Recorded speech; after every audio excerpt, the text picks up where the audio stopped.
¿Eh? Yes, me gusta Oceana. Sí, Oceana es muy linda. sí. Ya, sí. ¿Y tú qué crees de Tulum? ¿Qué crees? Tulum, sí, sí, sí, me gusta Tulum. Sí. Me gusta la playa, me gusta el restaurante. Sí. Ya, Sí. ya vivo en la Tulum. ¿Vive la Tulum? Let's go. Sí. Vámonos. Vámonos. Vámonos Tulum. ¿Te gustó? Sí. Sí.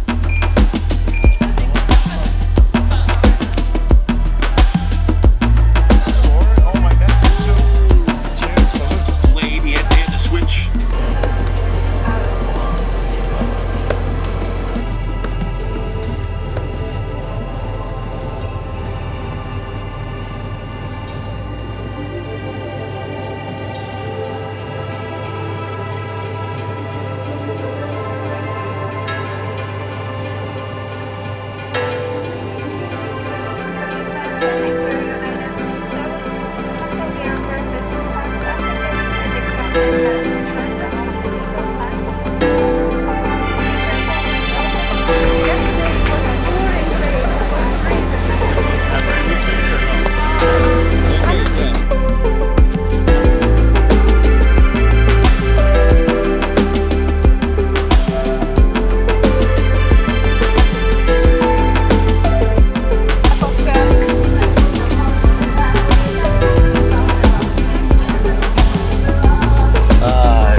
Okay, Okay.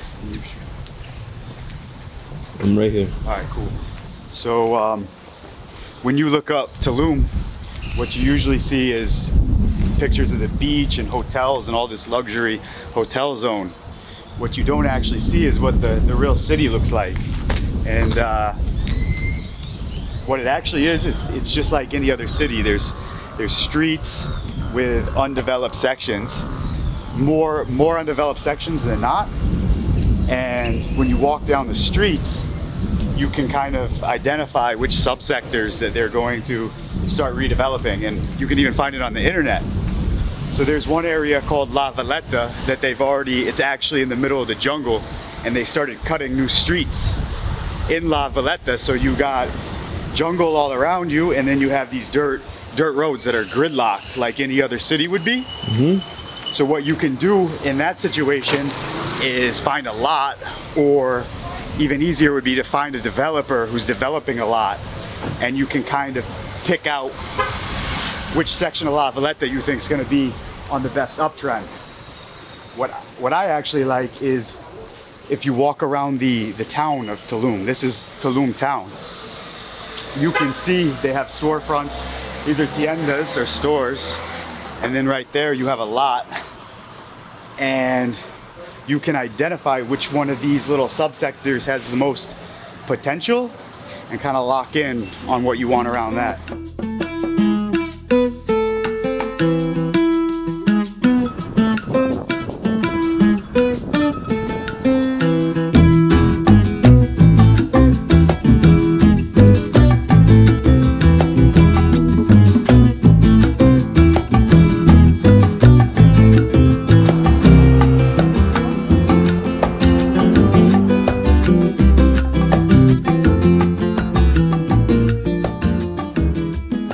Makes a lot of sense actually. Yeah, so actually what attracted me to this town specifically is I came here and I expected to be priced out, because I came here for vacation, and you know, we were gonna stay at the beach and we saw all the pictures, but once I got in the city, all I see is opportunity.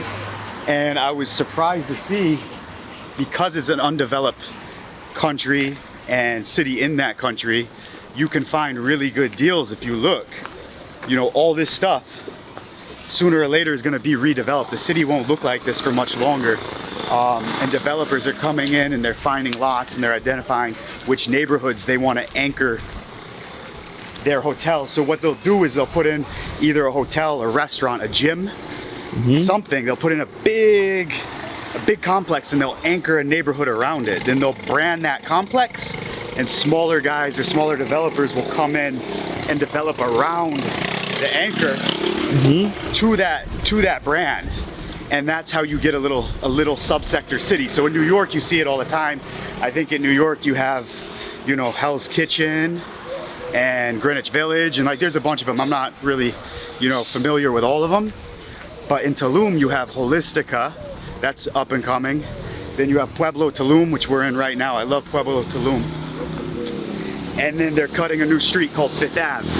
And Fifth Ave goes right through the jungle, so there's nothing on Fifth Ave. And that's the one that we're gonna be looking at a little bit later. I found it. It's located directly across from La Valletta, which is the Holistica. It's yoga, health. Digital nomads are going over there, and they're starting their businesses over there. And then it's also vertically connected to Pueblo Tulum, which is all the restaurants and where people go to shop. So I think that this section has a ton of potential. Right now is nothing but jungle. So that's the risk. You know, you can get in for cheap right now because you're early to the party, but you're gonna be buying something that's in the middle of the jungle with nothing else around it, and that's the risk that you're gonna take. I see. Yeah. I see.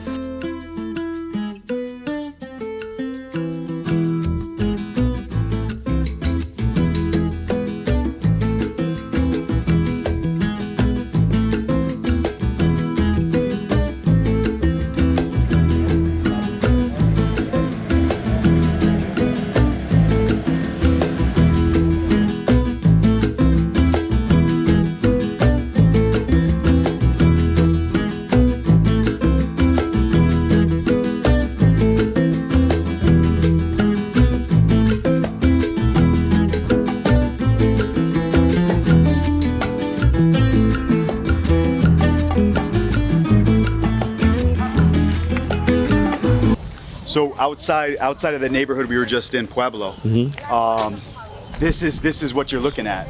You come out here looking for opportunity, and this is what you find. You find these roads that are just brand new. The trees have just been plowed. They're not even paved yet. And now you can see what I mean by the water being, the water is like a barrier that you have to get past. Not all of these streets have great water access, and they're still cutting the pipes in and building the city. So you come out here and you have to sift through these neighborhoods that are very tranquil and peaceful, and this is kind of where you want to be. But now there's other factors you have to look at: the fiber optics, the access to, you know, modern day living. Are people going to travel out here, and are they going to enjoy being at your place that's often this obscure jungle neighborhood? Or have you bought something that's too far away from everything else and they feel secluded? Because people like to come out here and they like to party, but they also like to come home to a peaceful place.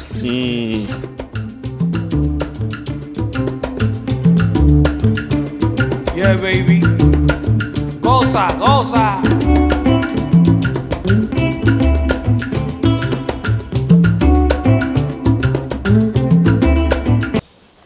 In the jungle, where they then put their hotel. So the developer came here, he blazed the trail. There was nothing here. He cut the road in from Pueblo into Holistica, his hotel, and then he cut this street, which you can see he was smart enough. He's a very good developer, obviously.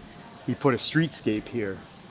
Now this area that used to be just straight up jungle, it still is, we're gonna walk down it, is now attracting these luxury condos, okay? So this is a rendering of what's going in right here across from Holistica Hotel. This is five-star stuff. I mean, this isn't like a bed and breakfast. This isn't like a red roof. This is a five-star hotel. And as you can see, the cost to buy in right now is less than you could buy into any US market for the same style. This is $147,000 for probably a 2-bedroom. Right here you see the Holistica Hotel. Then they have a rendering of their development. So this guy anchored the neighborhood. The neighborhood started buzzing because people, millennials, loved coming to this Holistica. And it's more, when you anchor a neighborhood, you can't just have a hotel with a pool. It has to be a hotel that offers other attractions. Sabroso.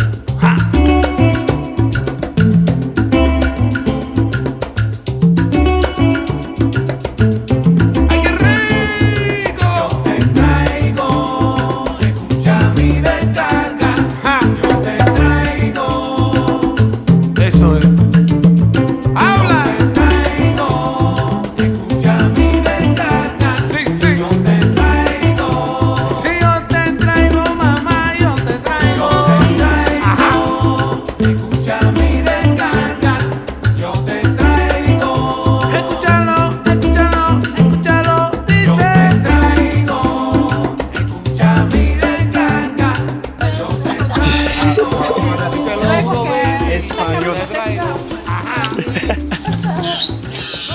Okay, so basically I think it's important we start here because you can see like the master map for the whole project, okay? So right now we are basically here where this tree is, more or less, okay?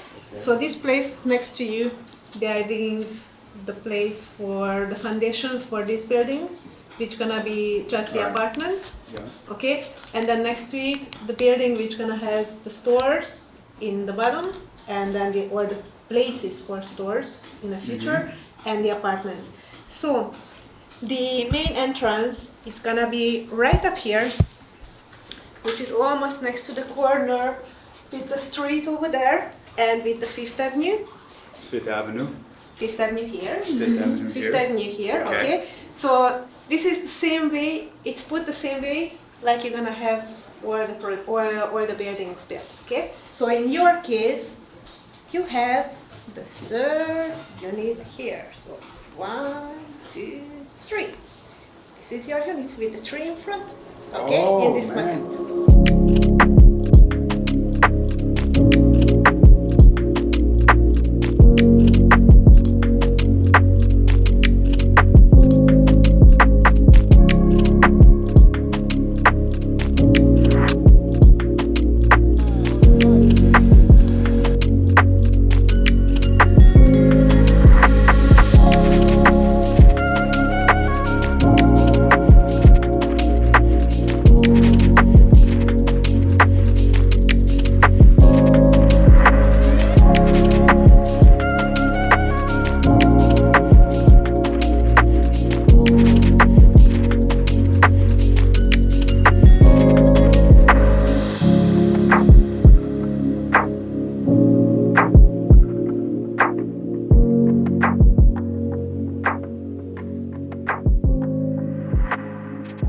So Mendy, you ready? I'm gonna do this again.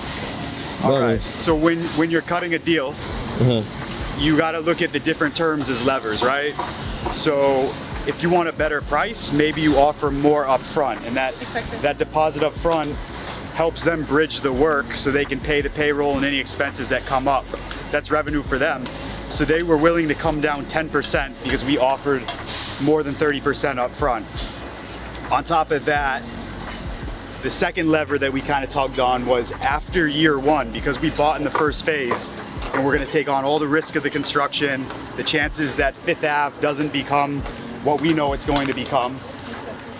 All of these factors, in 1 year, they're gonna raise the price of the comps to the unit that I bought by another 18%. So year one, without even lifting a finger or having a single tenant, and forget about Tulum. Like, Tulum's appreciation at 30% aside, we're gonna see an 18% equity appreciation year one. So I think like if you mix that with the surrounding business and the comps that are going on, this deal, I'll look back at this deal and potentially this could be the best deal that I ever got. Agnes cut the deal. Start to finish, it was very easy. She's an absolute professional and I'm really grateful to be working with her. Hi, thank you. Yes, yes. So, awesome. Sí. Any last thing? Salud. Ah, Salud. Hey, salud. salud. Salud. Salud. Okay. Okay. Okay, Mendy. ¿Sí? ¿Listo? ¿Sí?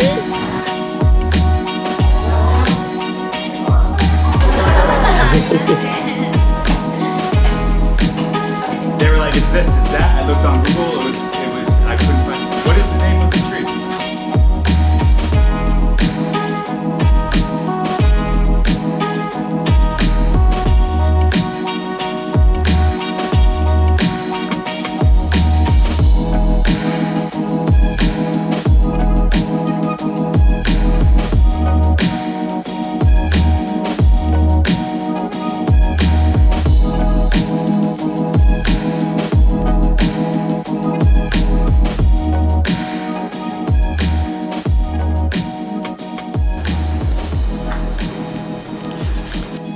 Vamos. All right, cool. So forget like all the investment talk, like on some nitty gritty, rehabbing, creating wealth, building wealth type stuff. I would love to be the guy out here in Mexico creating the value, right? I'd love to be the guy in Pueblo bringing that block up and really forcing appreciation. But the most important thing with rehabbing when you're gonna go out of market, and I learned this, is it's almost impossible to get traction. You can't get moving until you have a headquarters. You need a place where you can come out and you can do the necessary market research without having to buy hotels, without having to be stressed out, strain yourself financially and physically from the hustle and bustle.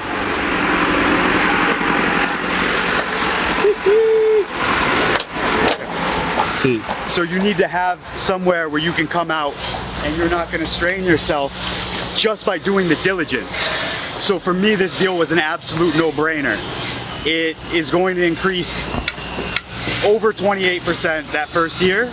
But on top of that, if I do decide that I want to get in this market and start shaking and moving, I'll have a place I can come out in the non-busy season and I can sleep here and I can study the streets, I can watch the development grow. Like Agnes said, this is what it looks like when a market's about to pop. This market has not popped yet. In the next 5 years, this market is going to explode. These little neighborhoods, these subsectors of Tulum, well, the ones that are already here will expand and people will be priced out. La Valletta, already priced out. This is the next one. And this development, it's monstrous. But as you can see, this will be the next anchor development for this complex or for the city. And now I have a place to come and rest my head and study the market. So, oh shit, 10. Oh, look at the hut. Yeah. Vamos, let's go. So for me, this deal was an absolute no-brainer. I'm happy to lock it down. So with deals, right, you're not gonna get a better deal without them applying more pressure. With deals, you're not gonna get a better deal without them applying.